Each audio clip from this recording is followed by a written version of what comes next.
Jadi memang kalau bicara industri manufaktur, saudara, ini punya peran penting untuk membuat sebuah negara bisa naik kelas, terutama dari sisi pendapatan masyarakat, termasuk Indonesia yang punya cita-cita bisa masuk jadi list negara maju di 2045. Tapi fenomena deindustrialisasi yang tadi dijabarkan Menteri Keuangan sebenarnya bisa jadi penghambat. Berapa sih sebenarnya nilai sektor industri manufaktur di Indonesia dalam beberapa tahun terakhir? Ini kami jabarkan datanya, saudara. Tahunnya kami ambil menclok-menclok ya. Jadi 2000 kita melihat ke 2005, 2010, 2015. Sebenarnya trennya ini kalau secara nilai terus meningkat.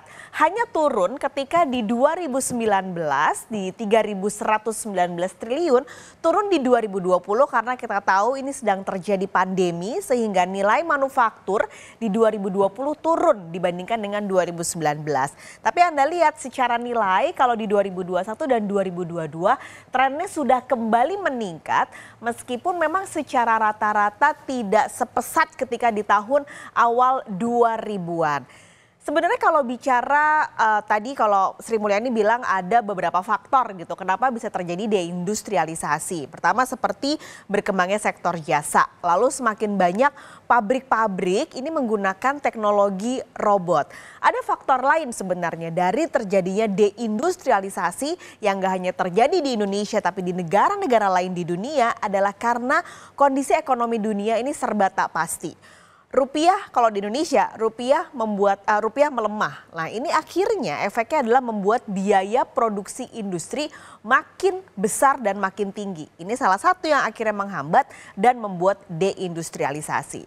Kalau kita lihat secara nilai, saudara, ini trennya meningkat ya dari tahun 2000 sampai terakhir di tahun 2022 data dari BPS. Tapi kalau kita lihat kontribusinya terhadap PDB, kontribusi manufaktur terhadap PDB, trennya ini nggak kayak nilainya. Kita lihat saudara, masih dari BPS. Melihat persentase manufaktur pada PDB, Anda lihat secara dari tahun ke tahun ini terus menurun. Kalau di tahun 2000-an, kontribusi manufaktur terhadap PDB masih 27,75%, tapi secara gradual Anda lihat sampai di 2022 bahkan kontribusinya di bawah 19%, tepatnya 18,34%. Ini terus menurun trennya saudara, tapi menariknya emang terjadi anomali lagi di pandemi. Kalau tadi nilainya turun dari 2019 ke 2020, tapi kontribusi manufaktur di 2019 ke 2020 ini malah naik saudara. Ini ketika terjadi pandemi di 2020. Tapi secara umum secara rata-rata persentasenya terus menurun. Bicara lagi, peran penting dari industri manufaktur ini adalah penyerapan tenaga kerja. Jadi kalau kontribusinya sebenarnya semakin besar, ini tentu baik untuk penyerapan tenaga kerja terutama di Indonesia. Apalagi Indonesia dengan jumlah masyarakat yang begitu besar dengan bonus demografi yang artinya jumlah masyarakat akan semakin bertambah. Kalau diproyeksi pada 2045 akan ada 324 juta penduduk di Indonesia dan dari jumlah tersebut mereka yang produktif usianya mencapai 64%, atau berarti ada 297 juta jiwa yang butuh kerja karena memasuki usia produktif. SDM ini tentu harus berkualitas supaya bisa jadi motor dari industrialisasi.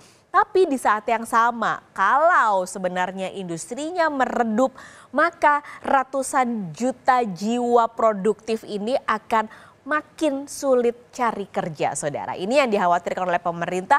Tentunya harapannya akan ada sedia payung sebelum hujan supaya di 2045 Indonesia benar-benar bisa naik kelas jadi negara maju dengan SDM yang berkualitas.